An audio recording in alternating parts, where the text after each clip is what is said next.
سبحان اللہ ما اجمل کا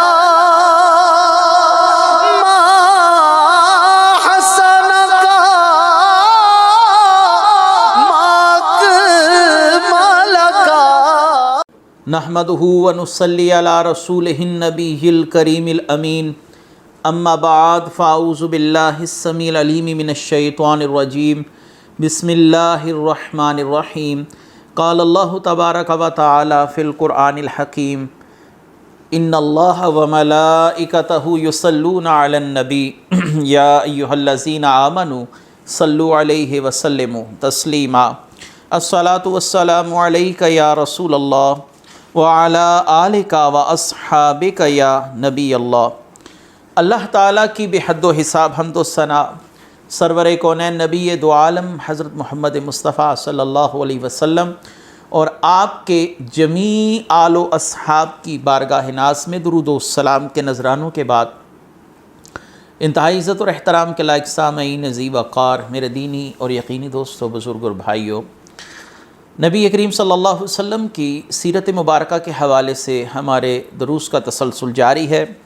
اور آپ سماعت فرما رہے ہیں کہ 9 ہجری یعنی نبی کریم صلی اللہ علیہ وسلم کے وصال سے کم و بیش 2 سال قبل وفود عرب کی رسول اللہ صلی اللہ علیہ وسلم کی بارگاہ میں آمد، ان کا قبول اسلام، رسول اللہ صلی اللہ علیہ وسلم سے مختلف نوعیت کے سوالات و جوابات اور آپ صلی اللہ علیہ وآلہ وسلم کے پیغام کو لے کر اپنے متعلقہ علاقوں میں واپس لوٹنا اور دین اسلام کی تبلیغ کرنا۔ وفد عبدالقیس کے حوالے سے آپ نے ہمارے گزشتہ درس میں سماعت فرمایا۔ آج انشاءاللہ العزیز اہم ترین وفد بنی حنیفہ۔ وفد بنی حنیفہ کو اس لیے بھی اہمیت حاصل ہے کہ مشہور دجال مسیلمہ کذاب کا تعلق بھی اسی وفد اور اسی قبیلے کے ساتھ تھا۔ آج کے اگلے وفود کے واقعات کو سماعت فرمائیے۔ نبی کریم صلی اللہ علیہ وسلم کی بارگاہ میں جہاں مختلف علاقوں اور مختلف ممالک سے وفود کی آمد جاری ہے، وہیں پر نجد جزیرہ عرب کے صوبوں میں سے ایک صوبہ ہے۔ نبی کریم صلی اللہ علیہ وسلم کی متعدد احادیث ہیں نجد کے حوالے سے کہ شیطان کا سینگ یہیں سے نکلے گا، اور تاریخ شاہد ہے کہ جب بھی اسلام پر کوئی آزمائش آن پڑی تو اس آزمائش کی جو بنیاد ہے وہ نجد ہی بنا۔ مسیلمہ کذاب ہو یا ابن تیمیہ کا تعلق ہو، وہ بھی اسی علاقے سے تھا، اور محمد بن عبد الوہاب نجدی جس نے سرزمین عرب کو خون سے اہل اسلام کے رنگ دیا، بہرحال وہ ایک الگ موضوع ہے۔ میں اپنے موضوع کی طرف لوٹتا ہوں کہ عرب کے صوبوں میں سے ایک صوبہ جس کا رقبہ وسیع و عریض ہے، اس کا ایک حصہ یمامہ کے نام سے منسوب ہے۔ یہی یمامہ کا خطہ بنو حنیفہ کا مسکن تھا۔ ان میں سے ہی ایک شخص نے نبوت کا دعویٰ کیا اور اپنی قبائلی عصبیت یعنی قبائلی حمیت اور نسبی حمیت کو اس نے بھڑکایا، جس کی وجہ سے بہت سے لوگ اس شخص کی نبوت کے دعوے کے معتقد ہوئے، اس کو نبی مان لیا۔ اور اب آتے ہیں اصل واقعے کی طرف۔ سن 9 ہجری میں جب مختلف وفود رسول اللہ صلی اللہ علیہ وسلم کی بارگاہ میں آ رہے ہیں، اسی قبیلہ بنو حنیفہ کا ایک 17 رکنی وفد یعنی جس میں 17 افراد شامل تھے، یہ نبی کریم صلی اللہ علیہ وسلم کی بارگاہ میں پہنچتا ہے۔ اسی وفد میں مشہور دجال زمانہ، مشہور جھوٹا مسیلمہ کذاب بھی شریک تھا۔ جب یہ لوگ بارگاہ رسالت میں حاضر ہوئے تو مسیلمہ بھی ان کے ہمراہ حاضر تھا۔ یاد رہے کہ رسول اللہ صلی اللہ علیہ وسلم نے مختلف مواقع پر اپنے بعد آنے والے 30 دجالوں کی جھوٹوں کی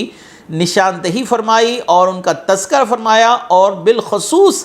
2 افراد جن کے لیے رسول اللہ صلی اللہ علیہ وسلم نے نام لے کر ان کے فتنے کو امت پر آشکار کیا، وہ تھا اسود انسی صنعا یعنی یمن کے علاقے کا، اور دوسرا تھا یہی مسیلمہ کذاب جس کا تعلق یمامہ یعنی نجد کے اس صوبے سے تھا۔ تو بہرحال رسول اللہ صلی اللہ علیہ وسلم کو پہلے ہی اس بات پر مطلع کر دیا گیا تھا کہ اسی علاقے سے دعوی نبوت کرنے والا ایک جھوٹا شخص ظاہر ہوگا، اور بعد میں سیدنا ابو بکر صدیق رضی اللہ تعالیٰ عنہ کے دور میں جو جنگ یمامہ لڑی گئی وہ اسی کے خلاف لڑی گئی، اور اسی جنگ میں کم و بیش 1100 کے قریب صحابہ کرام نے جام شہادت نوش فرمایا۔ تاریخ کی شدید ترین جنگ ہے، اللہ تعالیٰ نے قرآن کریم میں اسے شدید ترین جنگ قرار دیا، اور اس شدید ترین جنگ کے اندر رسول اللہ صلی اللہ علیہ وسلم کے متعدد صحابہ کی شہادتیں، پھر اسی کے بعد وہ واقعہ بھی رونما ہوا کہ جب صحابہ کرام نے ضرورت محسوس کی کہ ہمیں قرآن کریم کو ایک مکمل کتابی صورت میں منظر عام پر لانا چاہیے، تو لہٰذا یہ جنگ یمامہ کے جو نتائج تھے اس میں جہاں بہت سے امت کو نقصانات پہنچے، لیکن ایک فائدہ یہ ضرور ہوا کہ قرآن کریم محفوظ ہو گیا، کتابی صورت کی صورت کے اندر امت تک پہنچا۔ تو بہرحال مسیلمہ کذاب جب آیا تو اس علاقے کے لوگ اپنے علاقے کے بڑے یا رئیس یا سردار جس کو وہ قابل عزت سمجھتے تھے اس کے اوپر چادر ڈال کر اس کو لاتے تھے اور اس کو ڈھانپ دیا جاتا تھا تاکہ اسے کوئی نہ دیکھ سکے۔ یہ اس شخص کے باروب سردار ہونے کی اور اپنے قبیلے میں با اثر ہونے کی دلیل سمجھا جاتا تھا۔ تو نبی کریم صلی اللہ علیہ وسلم کی بارگاہ میں جب یہ وفد آیا تو انہوں نے اس جھوٹے دجال مسیلمہ کذاب کو چادروں سے ڈھانپ رکھا تھا، اور یہ اس طرف اشارہ تھا کہ یہ ہمارے لیے انتہائی باعزت شخص ہے، صاحب کرامت ہے، ہمارے لیے تعظیم اور تکریم کے لائق ہے۔ تو رسول اللہ صلی اللہ علیہ وسلم کی بارگاہ میں جب یہ پہنچا تو رسول اللہ صلی اللہ علیہ وسلم کے ہاتھ مبارک میں کھجور کی ایک بوسیدہ شاخ تھی، ایک چھڑی تھی یا ایک تنکا تھا۔ تو آپ صلی اللہ علیہ وآلہ وسلم سے زعماء کی طرح مسلمہ نے سودا بازی شروع کی۔ سودا بازی یہ تھی کہ آپ اپنے بات خلافت میرے لیے مختص کر دیں یا اس بات کا لوگوں کے سامنے اظہار فرما دیں کہ میں بھی نبی ہوں اور میں آپ کی نبوت کی گواہی دیتا ہوں، آپ میری نبوت کی گواہی دے دیجئے۔ نبی کریم صلی اللہ علیہ وآلہ وسلم نے ہر طرح کے سیاسی مفادات کو یکسر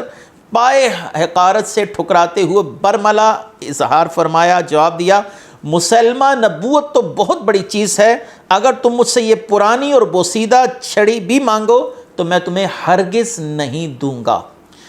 رسول اللہ صلی اللہ علیہ وسلم کو ہر طرح کی آفر دی جا رہی ہے، بنی حنیفہ کی تمام دلچسپیاں، ہمدردیاں اور حمایتیں آپ کو حاصل ہو جائیں گی، بہت بڑا قبیلہ ہے۔ آپ صلی اللہ علیہ وسلم کو اگر کسی قسم کی دولت، مال و متاع درکار ہے اس میں بھی آپ کے ساتھ معاونت کی جا سکتی ہے۔ آپ صلی اللہ علیہ وآلہ وسلم کو ہر طرح کی آفر دی گئی، لیکن رسول اللہ صلی اللہ علیہ وسلم نے نظریاتی طور پر کسی سے کبھی سودا نہیں کیا۔ آپ صلی اللہ علیہ وآلہ وسلم یہ بھی جانتے تھے کہ اس انکار کے بعد امت ایک بہت بڑی جنگ کا سامنا کر سکتی ہے اور کرے گی، لیکن رسول اللہ صلی اللہ علیہ وآلہ وسلم نے اسلامی عقائد کے حوالے سے کسی قسم کا کسی سے سمجھوتا نہ کیا۔ آپ صلی اللہ علیہ وسلم نے مسلمہ کو دو ٹوک جواب دیا کہ تمہارے لیے ہمارے ہاں کوئی ایسا منصب نہیں جو تم چاہتے ہو کہ میں اپنے بعد تمہیں خلافت دے دوں یا تمہیں نبوت میں شریک کر لوں، تمہارے لیے کچھ بھی نہیں ہے۔ صحیحین کی روایات بھی اس واقعے کی طرف اشارہ کرتی ہیں کہ رسول اللہ صلی اللہ علیہ وسلم کی بارگاہ میں جب مہمان آتے تو آپ صلی اللہ علیہ وسلم اپنے آپ کو آراستہ فرماتے، اور آپ صلی اللہ علیہ وسلم کے ساتھ شیخین کریمین نے بھی خود کو آراستہ کر رکھا تھا۔ جب یہ وفد پہنچا تو رسول اللہ صلی اللہ علیہ وآلہ وسلم سے اس نے سودا بازی شروع کی، مسلمہ کذاب نے، اور آپ صلی اللہ علیہ وسلم نے فرمایا کہ تو میری جانشینی کے خواب دیکھ رہا ہے، اگر تو مجھ سے یہ معمولی سی چھڑی بھی طلب کرے تو میں تجھے دینے کے لیے تیار نہیں ہوں۔ میں نے پہلے عرض کیا کہ رسول اللہ صلی اللہ علیہ وسلم نے اس بہت بڑے فتنے کی نشاندہی اپنی احادیث مبارکہ میں پہلے سے ہی فرما دی تھی۔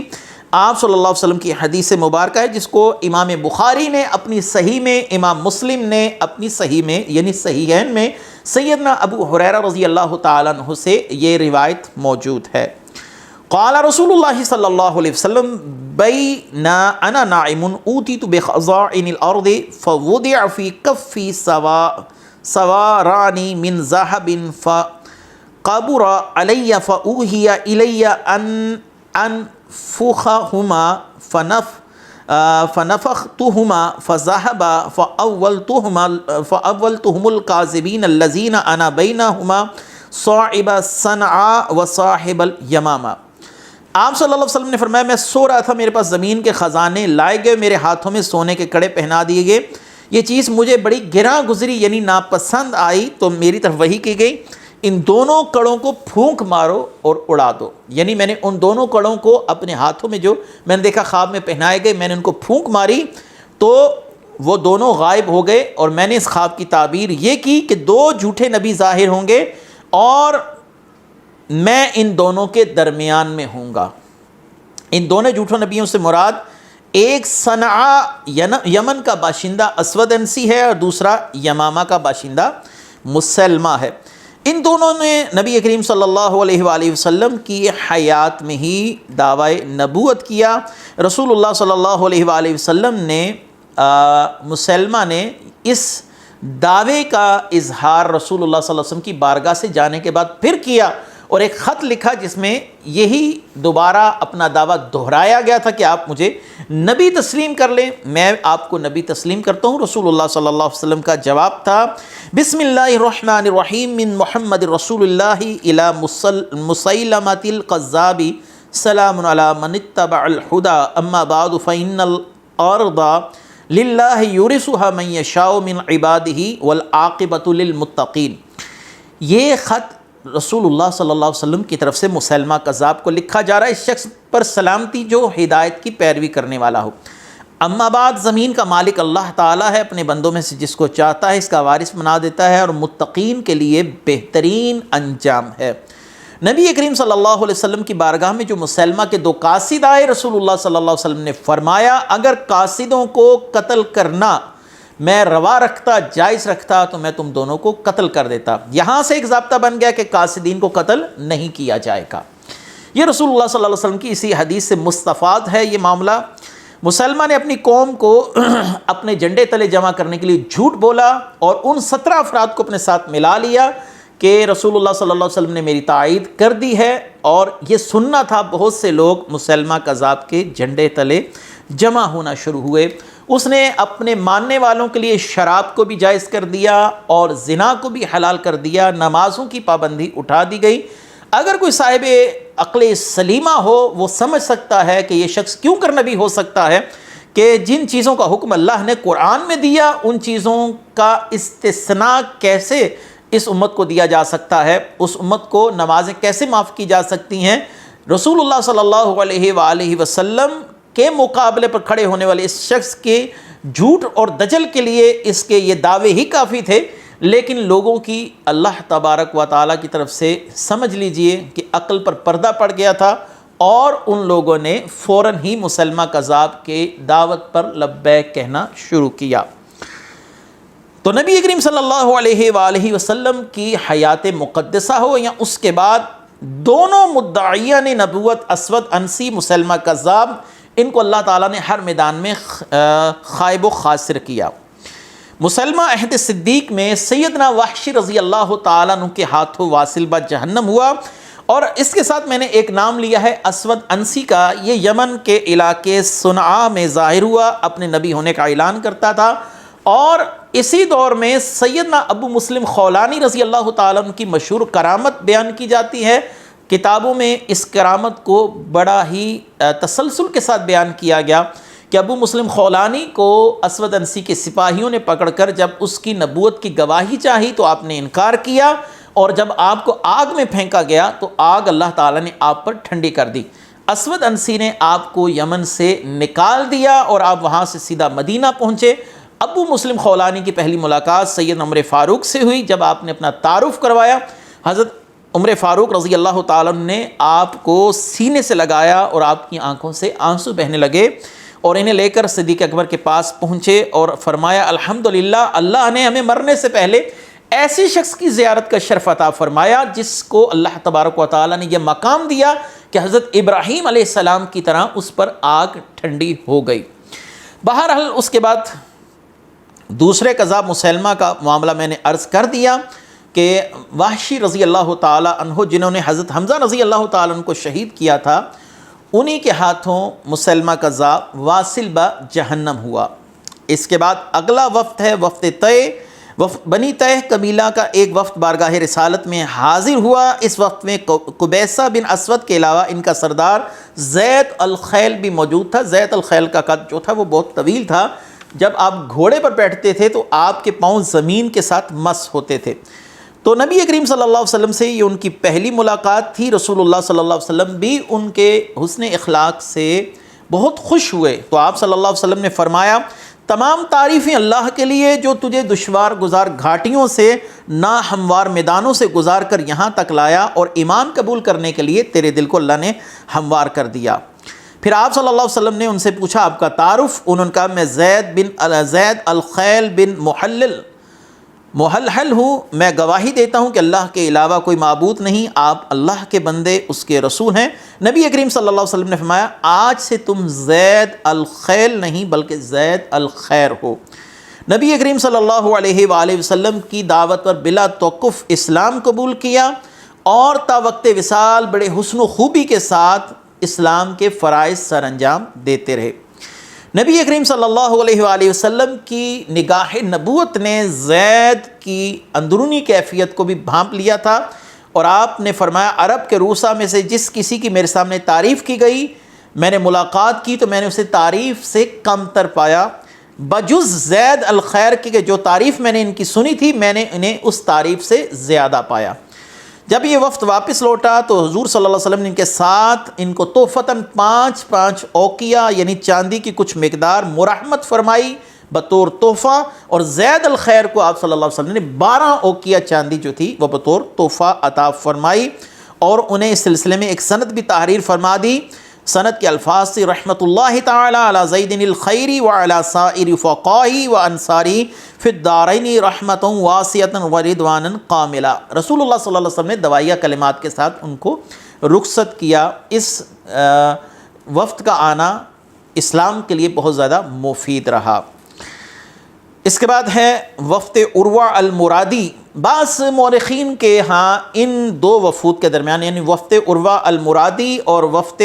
یہ جو زید الخیل کا جو وفد آیا تھا جس کو وفد طے کہتے ہیں، ان کے درمیان وفد عدی بن حاتم الطائی کی بھی آمد ہوئی، جس کا واقعہ ہم پہلے بیان کر چکے ہیں ہماری گزشتہ جو دروس میں، اس میں وفد عدی بن حاتم کے حالات و واقعات ہم پہلے بیان کر چکے، اس لیے آج وفد عروہ المرادی کے حوالے سے گفتگو کرتے ہیں۔ قبیلہ مراد کا ایک وفد اپنے رئیس عروہ کی سربراہی میں رسول اللہ صلی اللہ علیہ وسلم کی بارگاہ میں حاضر ہوا۔ عروہ اس سے پہلے کندہ کے شاہی دربار سے وابستہ تھے، انہوں نے اس رشتے کو منقطع کیا اور سرور کونین صلی اللہ علیہ وسلم کی غلامی کا طوق اپنی گردن میں پہن لیا۔ اسلام کا آفتاب طلوع ہونے سے پہلے اس قبیلہ مراد اور قبیلہ حمدان میں سخت جنگ ہوئی،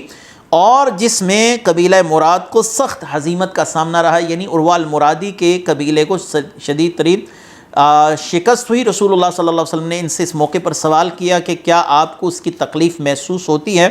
انہوں نے کہا یا رسول اللہ صلی اللہ علیہ وسلم میں اس تکلیف کو ابھی تک محسوس کرتا ہوں جس بے دردی سے قبیلہ مراد کو قتل کیا گیا، یا رسول اللہ صلی اللہ علیہ وسلم، اور قبیلہ حمدان نے ہم پر تلوار چلائی، میں اس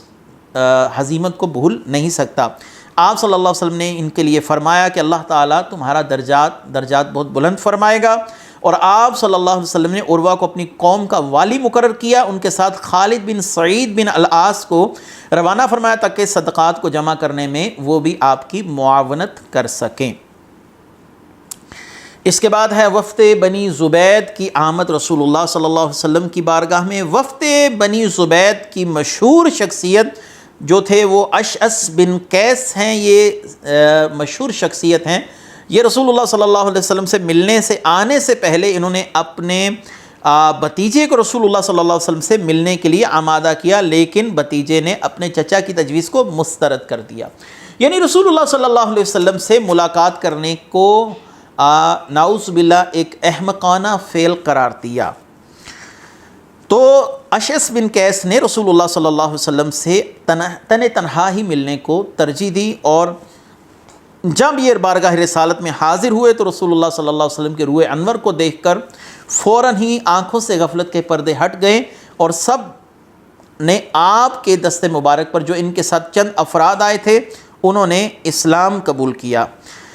مشہور یہ ہے کہ اشعث بن قیس نے رسول اللہ صلی اللہ علیہ وسلم کے وصال کے بعد جو اسلام تھا اس کو ترک کر دیا، یعنی آپ حالت ارتداد میں چلے گئے۔ اور جب حالت ارتداد میں گئے تو حالت ارتداد میں جانے کے بعد آپ کو سیدنا ابو بکر صدیق رضی اللہ تعالیٰ عنہ کے دور میں گرفتار کر کے واپس لایا گیا، اور جب واپس لایا گیا تو پھر آپ نے اسلام قبول کیا اور اسلام کی بہت سی خدمات کا معاملہ کیا۔ آپ کا تعلق وفد بنی زبید سے ہے یا وفد کندہ سے ہے؟ یہاں پر تھوڑا سا ایک معاملہ ہے جس میں مورخین اختلاف کرتے ہیں۔ اکثر مورخین نے آپ کو وفد کندہ سے متعلق بتایا کہ آپ وفد کندہ کے ساتھ تشریف لائے تھے۔ وفد کندہ سے جو مورخین کی رائے ہے کہ آپ کا تعلق تھا، میں اس کو بھی بیان کر دیتا ہوں کہ کندہ یمن کے ایک قبیلے کا نام ہے جو اپنے دادا کندہ کی طرف منسوب ہے۔ ان کے دادا کا اصل نام نور بن عفیر تھا اور کندہ اس کا لقب تھا۔ سرور کونین صلی اللہ علیہ وآلہ وسلم کی رشتے میں جو دادی تھیں ان کا تعلق بھی اسی قبیلے سے تھا۔ نبی کریم صلی اللہ علیہ وسلم کی بارگاہ میں جو مختلف لوگ آئے ان میں اشعث بن قیس بھی شامل تھا۔ یہ ان لوگوں کی رائے ہے جو مورخین اس کو وفد کندہ سے متعلق قرار دیتے ہیں کہ وفد کندہ میں یہ شامل تھا اشعث بن قیس، اور یہ بڑا وجیح خوبصورت تھا، اگرچہ کمسن تھا لیکن سارا قبیلہ اس کی عزت کرتا تھا۔ یہ تیار ہو کر رسول اللہ صلی اللہ علیہ وسلم کی بارگاہ میں پہنچا۔ آپ صلی اللہ علیہ وسلم سے مختلف سوالات کیے۔ پہلا سوال، میں آپ کو نام لے کر نہیں پکار سکتا، آپ بتائیے کہ میں آپ کو کس لقب سے پکاروں؟ تو رسول اللہ صلی اللہ علیہ وسلم نے فرمایا تھا کہ مجھے ابو القاسم کہو۔ تو اشعث بن قیس نے کہا، اے ابو القاسم، ہمیں کچھ ایسی بات بتائیے جو ہمارے لیے نہیں ہو، یعنی کوئی غیب کی خبر ہو جسے ہم جانتے نہ ہو۔ تو آپ صلی اللہ علیہ وسلم نے فرمایا، سبحان اللہ، ایسی باتیں تو کاہنوں سے دریافت کی جاتی ہیں۔ اس نے پھر عرض کیا کہ ہمیں کیسے معلوم ہوگا کہ آپ اللہ کے سچے رسول ہیں؟ تو آپ صلی اللہ علیہ وسلم نے زمین سے کنکریاں اٹھائیں اور ان کنکریوں نے رسول اللہ صلی اللہ علیہ وسلم کی جو نبوت ہے اور رسالت ہے اس کی شہادت دی۔ کنکریوں کی یہ تصویر سن کر یہ پورا وفد کہنے لگا، نشہد انک رسول اللہ، ہم گواہی دیتے ہیں کہ آپ اللہ کے رسول ہیں۔ رسول اللہ صلی اللہ علیہ وسلم نے فرمایا، اللہ نے مجھے دین حق کے ساتھ مبعوث فرمایا، مجھ پر ایک ایسی کتاب اتاری جس میں باطل داخل نہیں ہو سکتا۔ نبی کریم صلی اللہ علیہ وسلم کے ہاتھوں ان لوگوں نے اسلام قبول کیا، اور آگے بات اس پر تو متفق ہیں تمام مورخین کہ اشعث بن قیس نے رسول اللہ صلی اللہ علیہ وسلم کے وصال کے بعد اسلام ترک کر دیا تھا، اور صدیق اکبر رضی اللہ تعالیٰ عنہ کے دور میں آپ کو قیدی بنا کر لایا گیا۔ آپ نے اس کے قتل کرنے کا ارادہ کیا تو اشعث بن قیس نے معذرت چاہی اور اسلام کو دوبارہ قبول کیا، اور کہا کہ میں آپ سے وعدہ کرتا ہوں کہ آئندہ ہونے والی اسلامی جنگوں میں آپ کے کام آؤں گا۔ چنانچہ اس نے جنگ یرموک، جنگ قادسیہ میں اسلامی لشکروں میں اپنی بہادری کے وہ جوہر دکھائے، اور فتح عراق کے سلسلے میں جو مارکے ہوئے ان میں بھی شرکت کر کر بھرپور کردار ادا کیا۔ جنگ صفین میں حضرت علی رضی اللہ تعالیٰ عنہ کے لشکر میں شامل ہو کر جنگ کی، اور حضرت علی رضی اللہ تعالیٰ عنہ کے ساتھ جنگ صفین میں حضرت معاویہ کے خلاف لڑے۔ اور جب آپ کا وصال ہوا، امام حسن مجتبیٰ نے آپ کا جنازہ پڑھا۔ جنگ صفین سے 40 دن کے بعد آپ کا انتقال ہوا۔ تو یہ وفود کی آمد کا سلسلہ جاری ہے، اور آگے انشاءاللہ العزیز اس سلسلے کے حوالے سے ہماری گفتگو کا تسلسل رہے گا۔ اللہ تبارک و تعالیٰ سے دعا ہے کہ رسول اللہ صلی اللہ علیہ وسلم کے اصحاب کا صدقہ ہم سب کی کامل مغفرت فرمائے۔ وآخر دعوانا ان الحمد للہ رب العالمین۔ سبحان اللہ